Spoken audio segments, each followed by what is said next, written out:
Jiang ने अगले कदम पर अपना पैर रखने की तैयारी की और फिर उसके सामने दो सिस्टम विंडो दिखाई दी, जिससे वह सतर्क हो गया। उसने 5 स्टार विश फ्रैगमेंट प्राप्त किए।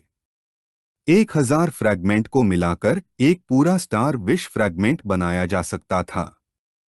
यदि उपयोगकर्ता का कौशल स्तर लेवल 1 और लेवल 3 के बीच था, तो 10 स्टार फ्रैगमेंट का उपभोग करने से एक लेवल बढ़ सकता था, और यदि उपयोगकर्ता का कौशल स्तर लेवल 4 और लेवल 6 के बीच था, तो उसे सुधारने के लिए 100 स्टार फ्रैगमेंट की आवश्यकता होगी। जियांग ने सिस्टम विंडो का निरीक्षण करना शुरू किया और वह यह देखकर मुस्कुराए बिना नहीं रह सका कि उसने 5 स्टार विश फ्रैगमेंट प्राप्त कर लिए हैं। एक फ्रैगमेंट की बाजार कीमत लाखों में थी, जिसे उसने अभी अभी शुरू किया था, और सिस्टम ने उसे पहले ही इतना बड़ा इनाम दे दिया था। ये फ्रैगमेंट उसके कौशल को सुधारने के काम नहीं आने वाले थे, लेकिन फिर भी अगर वह उन्हें बेच देता, तो उसे कुछ समय के लिए छोटे कीड़ों को खिलाने के लिए पर्याप्त पैसे मिल सकते थे। जियांग ने दूसरे कदम पर कदम रखा और कई सेकंड बिना किसी भ्रम के गुजर गए। फिर वह उसके अवचेतन में प्रकट हुआ और धीरे धीरे आध्यात्मिक पेड़ की शाखाएं बड़ी और बड़ी होने लगीं। उसने यह देखना शुरू किया और खुद को सचेत होने से रोक नहीं सका। जियांग मुस्कुराने लगा क्योंकि उसे एहसास हुआ कि सभी चीजों के आध्यात्मिक पेड़ ने सीधे भ्रम को रोक दिया था। उसके लिए यह पेड़ अविश्वसनीय था। जियांग दूसरी सीढ़ी पर स्थिर खड़ा रहा, जबकि अन्य प्रतिभाशाली लोग जिन्होंने अभी तक चढ़ना शुरू नहीं किया था, जियांग को देखने लगे और सोचने लगे कि वह अभी कुछ पल पहले से ही अजीब तरह से व्यवहार कर रहा था। पहली सीढ़ी पर वह रो रहा था और गुस्से में था। वह पहले कदम पर बहुत देर से अटका हुआ था और अब दूसरे कदम पर वह जोर जोर से हंस रहा था। उसे इस तरह देखकर उन्होंने सोचा कि वह दूसरे कदम से आगे नहीं बढ़ पाएगा और सभी में सबसे कमजोर माना जाएगा। गुकैशेन और होंगयाओ चुपचाप जियान के व्यवहार को देखते रहे। दूसरों की खिल्ली उड़ाते हुए सुनकर दृढ़ निश्चयी नजर से उसने सबको दिखाने का फैसला किया कि एक जबरदस्त जीत क्या होती है, लेकिन फिर उसने पीछे देखा और पाया कि बड़े गुकैशेन उसे देख रहे थे। उसने तय किया कि ज्यादा ध्यान आकर्षित न करने के लिए थोड़ा दिखावा करना बेहतर होगा। उसने आगे देखना शुरू किया और यह देखकर थोड़ा घबरा गया कि जियांग वुक्सियान पहले ही 300वें चरण पर पहुंच चुका था। अभी के लिए उसने तय किया कि उससे आगे निकल जाना बेहतर है और फिर सोचना चाहिए कि आगे क्या करना है। निराश नजर से होंगयाओ ने गुकैशेन को समझाया कि छोटा जियांग चेन दूसरे चरण पर अटक गया था। उसके अनुसार वह चरण संख्या 10 तक नहीं पहुंच पाएगा। गुकैशेन ने जियांग को देखना शुरू किया और वह सदमे में था। उसने होंगयाओ से कहा कि वह बात करना बंद करे और देखे कि वह क्या कर रहा है। जियांग ने चरण संख्या 3 पर अपना पैर रखने की तैयारी की और फिर से आध्यात्मिक पेड़ ने भ्रम को रोक दिया। उसने अपनी बाहें अपनी पीठ के पीछे रखीं, एक गाना गुनगुनाया और बिना किसी प्रयास के एक एक कदम ऊपर चढ़ना शुरू कर दिया, जैसे कि यह बच्चों के लिए एक सरल खेल हो, जिससे सभी लोग हैरान रह गए और उनके मुंह खुले रह गए। उन्हें नहीं पता था कि क्या हो रहा था और कैसे जियांग ने सिर्फ गाकर एक बार में 100 सीढ़ियां चढ़ ली थीं। वे इस निष्कर्ष पर पहुंचे कि वह जानबूझकर पहले 2 चरणों पर अटक गया था क्योंकि उसे उन 2 स्तरों के भ्रम पसंद थे। उन्हें अब कोई संदेह नहीं था कि वह वास्तव में जहर का मास्टर था। पलक झपकते ही जियांग ने म्यू हांक्यू और लुओ सैंडो को पीछे छोड़ दिया। उसने अपने हाथ से उसे अलविदा कहना शुरू कर दिया और गुनगुनाते हुए उन्हें बताया कि वह बिना किसी डर के 300 सीढ़ियां चढ़ने जा रहा है। म्यू हांक्यू ने जियांग को प्यार भरी नजर से देखना शुरू कर दिया और वह यह देखकर खुद को टमाटर की तरह शर्माने लगी कि वह उसे खुश करने के लिए गा रहा था। उसने अपना सर्वश्रेष्ठ प्रयास करने का फैसला किया। लुओ सैंडो ने सोचा कि उसका उपकारकर्ता अविश्वसनीय था, लेकिन वह जो गाना गा रहा था वह बहुत शर्मनाक था। जिस सहजता से जियांग चढ़ रहा था, उसे देखकर होंगयाओ हैरान हो गई और उसे पसीना आने लगा। उसे नहीं पता था कि ताइक्वांडो हॉल टेस्ट में कोई खामी थी या नहीं। उसे विश्वास नहीं हो रहा था कि जियांग इतनी जल्दी और बिना धीमे हुए 200 से ज्यादा सीढ़ियां चढ़ गया था। गुकैशेन ने जियांग को देखना शुरू किया और शांत नजर से उसे बताया कि उसने भी किसी को ऐसा करते नहीं देखा जो जियांग कर रहा था। जियांग आगे निकल गया और दो प्रतिभाशाली लोगों को पीछे छोड़ दिया जो डर गए थे। किसी को नहीं पता था कि क्या हो रहा था या जियांग इतनी तेजी से कैसे चढ़ सकता था। उन्हें नहीं पता था कि वह भी उन्हीं सीढ़ियों पर चढ़ रहा था या वे किसी भ्रम में थे। थोड़ी दूर पर सबसे ऊंची सीढ़ियों पर जियांग वुक्सियांग, टैन यिंग और बाई फेंग खड़े थे। जियांग ने ऊपर देखना शुरू किया और यह देखकर सतर्क हो गया। उसे नहीं पता था कि तीनों 299वें कदम पर क्यों रुक गए थे और आगे क्यों नहीं बढ़ रहे थे। गुकैशेन ने उन्हें देखना शुरू किया और होंगयाओ को समझाया कि हर 300 कदम एक स्तर बनाते हैं। यहाँ तक कि दिव्य प्रतिभाओं के लिए भी इसे पार करना मुश्किल था। एक प्रसन्न चेहरे के साथ उसे याद आया कि उसे भी उस समय उस कदम को पार करने के लिए अपना सब कुछ देना पड़ा था। उसके बाद प्रत्येक कदम एक पहाड़ के वजन की तरह महसूस हुआ।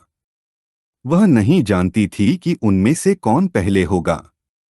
दिव्य प्रतिभाओं को इस पहले स्तर को पार करने के लिए जियांग चरण संख्या 298 पर पहुंच गया और तीनों ने पीछे मुड़ लिया। जियांग वुक्सियांग मुस्कुराने से खुद को रोक नहीं सका क्योंकि जियांग ने उसे निराश नहीं किया था। टैन यिंग यह देखकर खुश होने से खुद को रोक नहीं सका कि जियांग ने उन्हें इतनी जल्दी पकड़ लिया था, जबकि दूसरी तरफ बाई फेंग बस चुप रहा। जियांग वुक्सियांग मुस्कुराने लगा और उसके शरीर से एक शक्तिशाली ऊर्जा निकलने लगी, जिससे कई जंजीरें दिखाई देने लगीं। उसने पहला कदम उठाने का फैसला किया, जिससे टैन यिंग सदमे में आ गई। जियांग हैरान भाव से जंजीरों को देखने लगा। उसके पास एक दिव्य स्तर की कक्षा थी और वह नहीं जानता था कि जियांग वुक्सियांग के पास दोहरी दिव्य स्तर की कक्षा थी या नहीं। उसने पहले कभी इसके बारे में नहीं सुना था और वह नहीं जानता था कि क्या ये जंजीरें वास्तव में उसकी शक्ति को छिपाने के लिए थीं। उस पल जंजीरों में से एक आधी टूट गई। जियांग वुक्सियांग ने अपनी मुट्ठी कसकर बंद की और सभी जंजीरों को तोड़ते हुए अगले स्तर पर कदम बढ़ाया। उसने अपनी आंखें बंद कर लीं, अपने हाथों को बगलों की ओर फैलाया और एक बैंगनी ऊर्जा उसकी छाती में प्रवेश करने लगी। जैसे जैसे बैंगनी ऊर्जा हर जगह फैल रही थी, बाई फेंग ने जियांग वुक्सियांग को हैरान नजर से देखना शुरू किया और उसे यह समझने में देर नहीं लगी कि यह ऊर्जा 300वें चरण तक पहुंचने का इनाम थी। टैन यिंग अवाक रह गई, लेकिन उसके लिए यह आश्चर्यजनक नहीं था, क्योंकि आखिरकार वह जियांग वुक्सियांग था। वह पलटा और जब उसका शरीर बैंगनी ऊर्जा छोड़ रहा था, उसने खुलासा किया कि शून्यता के महल में 18 से 0 सीढ़ियां थीं। हर 300 कदम पर आखिरी कदम सबसे कठिन था। इस पर चढ़कर वे पुरस्कार प्राप्त करने में सक्षम होंगे। यह कदम इच्छा शक्ति का परीक्षण करने जैसा लग रहा था, लेकिन वास्तव में यह आत्मा की शक्ति की समीक्षा थी। उसने जियांग को खोई हुई नजर से देखना शुरू किया और उल्लेख किया कि उसकी उत्पत्ति अच्छी नहीं थी, क्योंकि एक बच्चे के रूप में वह स्वर्ग और पृथ्वी के खजाने से शुद्ध नहीं हुआ था। उनकी नींव कुछ हद तक कमजोर थी। उसने उसे सावधानी से आगे बढ़ने और बाधाओं को तोड़ने में जल्दबाजी न करने का सुझाव दिया। उसे धीरे धीरे उनके बीच से रास्ता तलाशना चाहिए। जब वह यह समझा रहा था, जियांग ने एक छोटी छलांग लगाई और 300वीं सीढ़ी पर चढ़ गया, जिससे सभी अवाक रह गए। जियांग उसके पास गया और एक उलझन भरी नजर से पूछा कि क्या यह सीढ़ी चढ़ना वाकई इतना मुश्किल था और क्या वह भी उसके जैसा ही व्यवहार कर रहा था। जियांग वूक्सियांग कुछ हद तक हैरान और गुस्से में था।